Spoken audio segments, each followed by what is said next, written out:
Salvemos las dos vidas, el contramovimiento a la legalización del aborto en Argentina en redes sociales. Esta ponencia forma parte del proyecto de investigación Apropiación Feminista de TIC que se ejecuta actualmente en el IDIX de la Universidad Nacional de La Plata.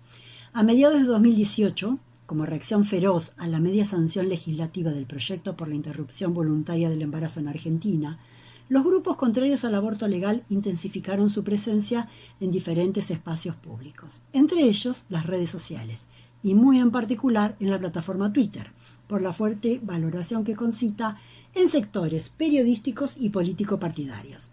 Metodológicamente se realizó scrapping de datos mediante hashtags claves y etnografía de cuentas entre 2018 y 2019. Durante el debate legislativo se observan dos momentos bien definidos de acciones contrarias a la legalización del aborto en redes sociales por parte de estos grupos. En primer lugar, hasta la media sanción legislativa contaron con una presencia esporádica en redes, sin estrategia definida, sino más bien como reacción en espejo a las acciones de la campaña nacional por el derecho al aborto legal, seguro y gratuito, mediante el uso de contrahashtags para limitar el alcance de las acciones feministas. Pero en un segundo momento, de cara al Senado, se registra una estrategia sistemática y más efectiva que continúa hasta la actualidad.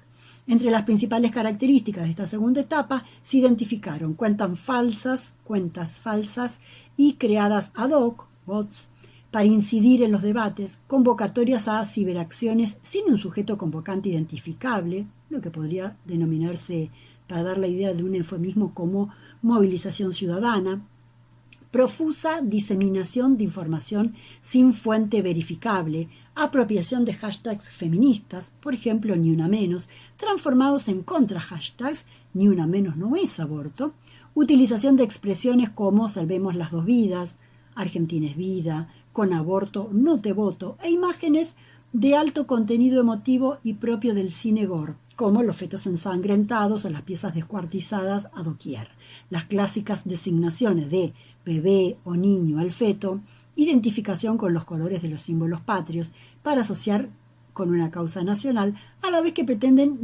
otorgarle un carácter transnacional a la lucha, con el apoyo explícito en las acciones de cuentas institucionales y de personalidades de América Latina y España. Finalmente, el proyecto no se aprobó por un exiguo margen, y esto constituyó una instancia de fortalecimiento para los sectores conservadores. Así, meses después, a mediados de enero de 2019, hubo un caso resonante en los medios de comunicación de una niña de 12 años violada por un vecino de 60 años en Jujuy que quedó embarazada. Correspondía aplicar la interrupción legal del embarazo, según la ley vigente en Argentina desde 1921, entre cuyas causales para abortar figura precisamente la violación. El gobernador Morales dijo por Twitter que lo haría conforme la ley, pero allí empezaron las presiones de los grupos contrarios a la interrupción legal del embarazo. Dado que el embarazo estaba en estado avanzado, pretendían que llegara a término y que se dejara nacer una criatura producto de esa violación, aun cuando la familia solicitó de manera explícita la interrupción del embarazo. Se generó una disputa álgida con un repertorio de acción mixto por parte de los grupos contrarios al aborto legal, tanto con movilizaciones en la calle y repercusiones mediáticas, y una fuerte campaña en redes sociales, con tácticas planificadas, en particular en Twitter. Ante la dilación de la medida de interrupción legal del embarazo, la campaña nacional por el derecho al aborto legal, seguro y gratuito recurrió también a la táctica de convocar a tuitazos. Relanzó el hashtag Niñas no Madres el 18 de enero, que rápidamente fue trending topic, y allí estos sectores respondieron en espejo convocando con un contra hashtag el mismo día, horas más tarde, con su hashtag Defendamos al Inocente. A la hora el hashtag ya estaba en primer puesto de las tendencias, es decir, como contramovimiento, copiaron la táctica feminista y adquirieron la habilidad, o fueron adquiriendo esta habilidad a lo largo de los meses, desde 2018 hasta este momento, para lograr el objetivo de ser tendencia en la plataforma. El resultado fue que este hashtag se sostuvo en conversación durante 12 horas, mientras que el de las feministas 10 horas. Esto fue el preludio a la decisión del gobernador morales de no practicar finalmente la interrupción legal del embarazo, sino otro procedimiento en su lugar, que fue una cesárea. Allí los grupos contrarios a la ILE personificaron a quien antes denominaban inocente, nombrándolo como Esperanza, y circularon fotos de archivo de una beba con gorro rosa para promover identificación y apego. Lo transformaron en hashtag y presionaron al gobernador. Finalmente el feto murió y allí se observa una nueva estrategia. Esta nueva estrategia constituyó un avance en los derechos conseguidos por parte de las mujeres hace un siglo, en tanto cuestionaron el protocolo con el que se llevan adelante las interrupciones legales de embarazo, conocido como protocolo ILE, y lo transformaron en hashtag como protocolo ilegal. Es decir, retrotrajeron la disputa a la ley vigente hace un siglo, ¿no? Poniendo la cuestión o centrando la ilegalidad del modo de actuar ante los casos de embarazo por violación, que según la ley, como dijimos, admite la causal, es una causal admisible para practicar la interrupción legal del embarazo. Entre los influencers tuiteros, Agustín Laje, a cargo de la Fundación Libre, descargó furia contra las feministas, nombrándolas como feminazis, a la vez que utilizando el hashtag Morales asesino. Y dentro de las mujeres, la principal opositora, María Granata, diputada provincial, también descargó ira tuitera contra las feministas, con estilo melodramático, golpes bajos afectivos, emojis de corazones rotos. Como despedida ante la inviabilidad de la vida fetal, utilizaron el hashtag Esperanza por siempre. Como reacción, desde un sector de periodistas argentinas convocaron a Twitter el 23 de enero con los hashtags que fueron trending topic: aborto legal es vida y salvemos a las pibas. Los grupos opositores respondieron en espejo con los contrahashtags Morales asesino, salvemos las dos vidas y esperanza. El resultado fue que 5 de los 8 primeros temas de discusión de ese día, del 23 de enero, estuvieron vinculados con la temática del aborto. Esto es apenas un indicio del nivel álgido del debate en la plataforma en torno al ejercicio de derechos consagrados hace 100 años. Ahora bien, a los 3 días llegó el remate a esta causa, o el remate de esta causa por parte de los grupos opositores. Leandro Floco, responsable del Frente Joven Católico, dijo desde su cuenta de Twitter: momento de la verdad.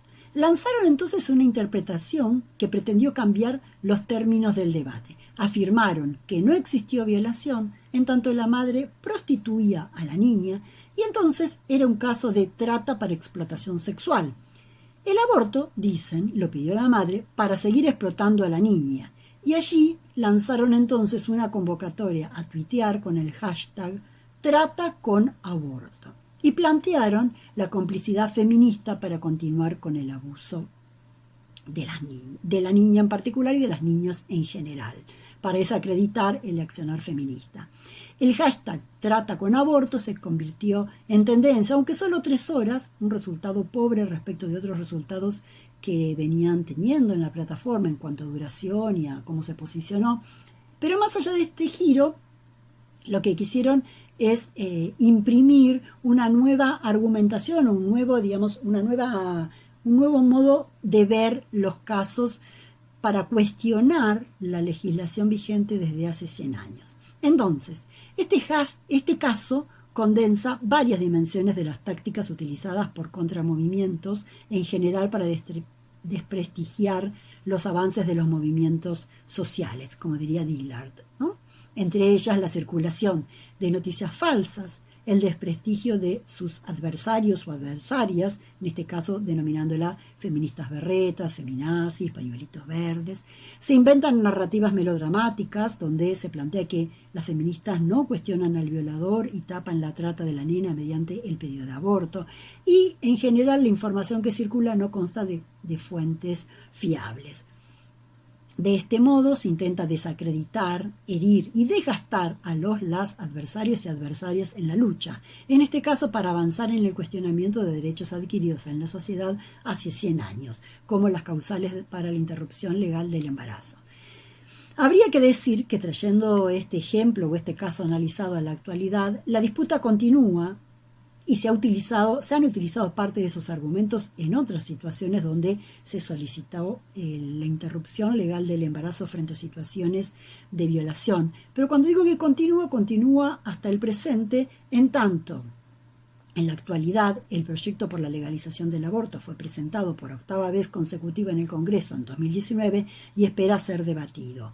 Y estos grupos, en principio, estarían no solo pugnando por rechazar o porque no se discuta este proyecto, sino por cambiar la legislación vigente hace 100 años. De todas maneras, vamos a ver o veremos cómo continúa la disputa, cómo se adapta y renueva, en particular, el repertorio de acciones on y offline por parte de los grupos opositores, y así también cómo la campaña nacional por el derecho al aborto legal, seguro y gratuito contempla estos cambios dentro del repertorio, dentro de su propio repertorio. Es decir, qué innovaciones o bien qué continuidades puede llegar a tener para llevar adelante la lucha propia.